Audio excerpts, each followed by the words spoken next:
Mark Grayson, aka Invincible, is a well-known hero in the series. Today though, we're going to match him up against other heroes, also known as the S-Class heroes in One Punch Man. This matchup will be gauntlet based to see how Mark fights each member of the S-Class heroes. Also, after that, we can put him up against all the heroes at once to see how he would do. If you like unique content such as this, you came to the right place. If you want more of these, make sure to like and subscribe. It's free and you can unsub at any time. And it lets us know you're enjoying what we're putting out. Without further ado, let's begin the scale.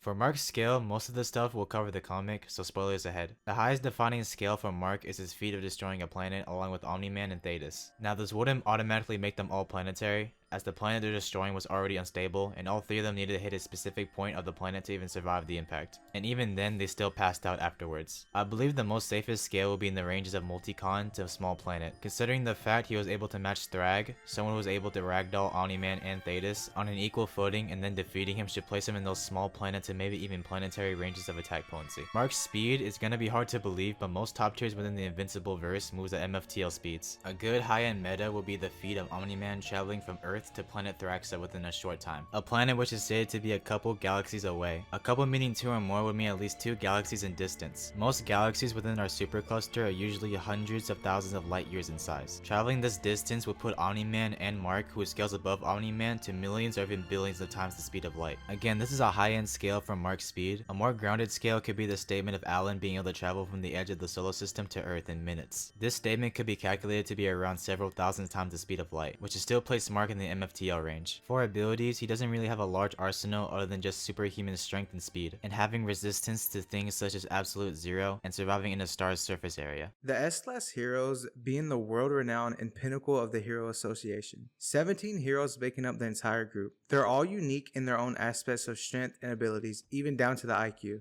As for the scales, certain heroes will get grouped according to their AP. For example, heroes such as Tank Top Master, Pigman, Pure Prisoner, and Zombie Man all being similar in AP and speed, with town ranges of AP and subsonic to hypersonic speeds, with Pure Prisoner having massively hypersonic reactions, blocking lightning. As for abilities, only important things here to mention is Pigman's defense and Zombie Man's insane regeneration, as he can pretty much instantly regenerate from extreme damage, like having his head missing and having his body evaporated. He would also have great experience with weapons of variety. The next group of heroes with similar scaling being Drive Knight and Watchdog Man. Both would have large town levels of AP. Drive Knight should be faster of the two, as he was able to keep pace with Psychos and her beams count at massively hypersonic plus. He was able to defeat one of the weakest of the Condre and prefers to take a more tactical approach to battles, acting like a cyborg Batman. His abilities include being able to make different forms of weapons and equipment, having mastery over them, using things like energy blast, missiles, anesthetic gases, deadly poisons, acid, and lastly his forms to enhance his abilities significantly. Lastly, regeneration. Watchdog could be considered the more skilled of the two, as he was able to easily box Garo, even being stated as a non-human fighter by human Garo, although there's really nothing to go off of with Watchdog Man. The next group consisting of Child Emperor, Darkshine, and Boy Foy or Metal Knight. Their AP scaling to mountain level. From Child Emperor's Brave Knight Gigabolt Smash generating a giant electric shock, to Darkshine Super Alloy Missile damaging Psychos. We know Metal Knight scales here, as Child Emperor states he has the most firepower of any hero, this including Brave Knight. Their speed also in those high hypersonic ranges, with the Metal Knight being faster than them, likely massively hypersonic.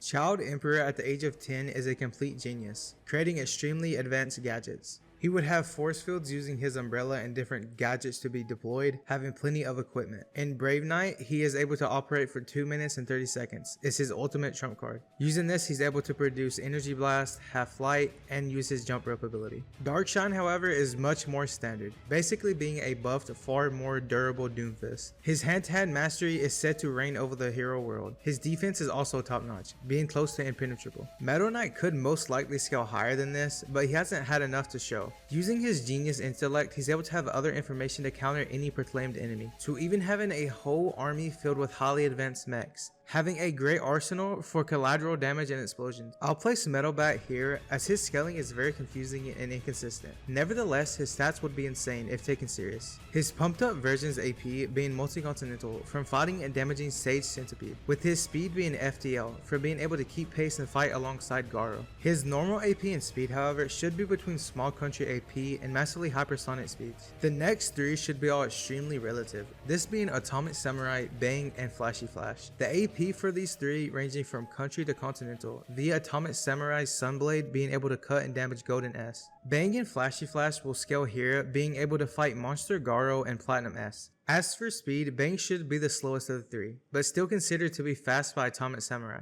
and was even able to keep pace with Monster Garo. Atomic Samurai being a bit faster, being able to react to G5's lasers. And Flashy Flash would be the fastest of the three, being able to showcase FTL Plus via the fight with Platinum S and Garo. So at the bare minimum, the three would have faster than light movements and reactions easily. Atomic Samurai is a master with a katana, cutting at insane speeds. Using his Atomic Slash, he's able to enhance his already fast slashes. Airblade, which fires a slash of compressed air, and finally his Sunblade, which augments his AP greatly. He can also cut on an atomic level. Bang being a master martial artist, he's able to dish out attacks such as Water Stream, which acts as an attack reflection and redirection. Fang Interpolation, which can be used to attack the opponent's weak spots and pressure points. Whirlwind Water Stream, which is able to knock Elder Centipede back. Awakening Breath that draws out the body's maximum potential, Exploding Heart that acts as an offensive destructive attack, even having the potency to kill Garo. And with his extraordinary perception, he's able to predict opponents' movements. Flashy Flash doesn't really have any notable abilities, he just uses his katana, kunai, and speed,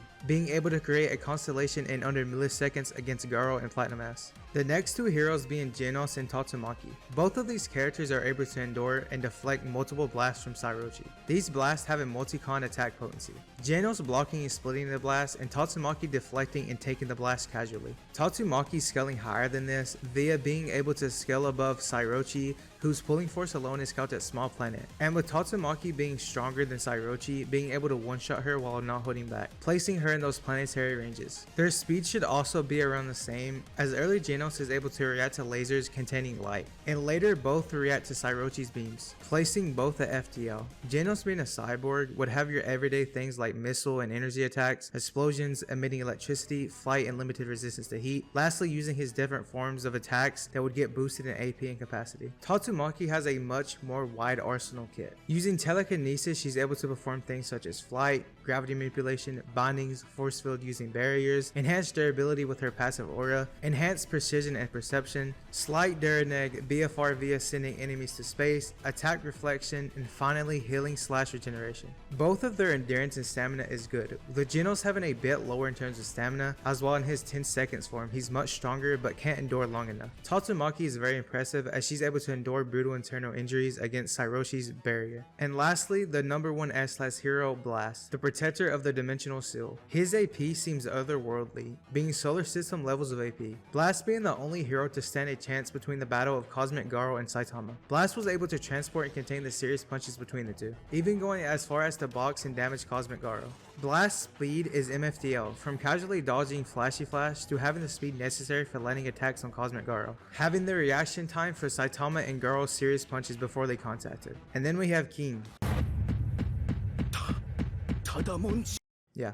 To start the matchups, we will start in a gauntlet format, starting with the first group containing Puri Puri Prisoner, Tank Top Master, Pigman, and Zombie Man. Not to confuse anyone, as it seems as a 1v group, but it's going to be a 1v1 for each person within the group. There's not really much Puri Puri Prisoner can do, alongside Tank Top Master. Although Pigman has decent defense with his fat, it just doesn't have enough durability to survive Mark. For Zombie Man, his regen would act as a minor problem if you think Mark just doesn't one-shot. It wouldn't matter, as Mark would just swiftly overpower him, as Zombie Man scales nowhere near the Mark. Moving on to the next group, being Watchdog Man and Drive Knight. We can benefit Drive Knight with prep time and info on Mark for extra entertainment. While Mark is stronger and faster, Drive Knight would have the knowledge of Mark's capabilities. Using this, Drive Knight is going to try everything he can to get an advantage. He could use shockwaves or explosions and gases to somewhat annoy Mark, but it wouldn't be enough considering the scale. Watchdog Man does have animalistic hand-to-hand, but it's not enough against Mark as well. Watchdog Man is mostly featless, so there's not much to say about him. Our next group will include Child Emperor, Darkshine, and Metal Knight. Child Emperor pretty much being a better Drive Knight, he has far more useful gadgets to be deployed for any useful situation. It is possible for Child Emperor to create microscopic robots to control Mark from the inside, as no Viltrumite has a counter to this, but we don't really know if he's capable of doing that. We're just trying to make these battles as close as possible and trying to give as many win cons as possible. In Child Emperor's Brave Knight form, it wouldn't really be enough to defeat Mark regardless. Darkshine having the best defense and a master hand-to-hand fighter, this would grant him a slight edge. It's just not enough, as Mark can probably just punch through him with no effort. Now for Metal Knight. He's pretty much like Child Emperor and Drive Knight on steroids. His mechs and gadgets are far more advanced,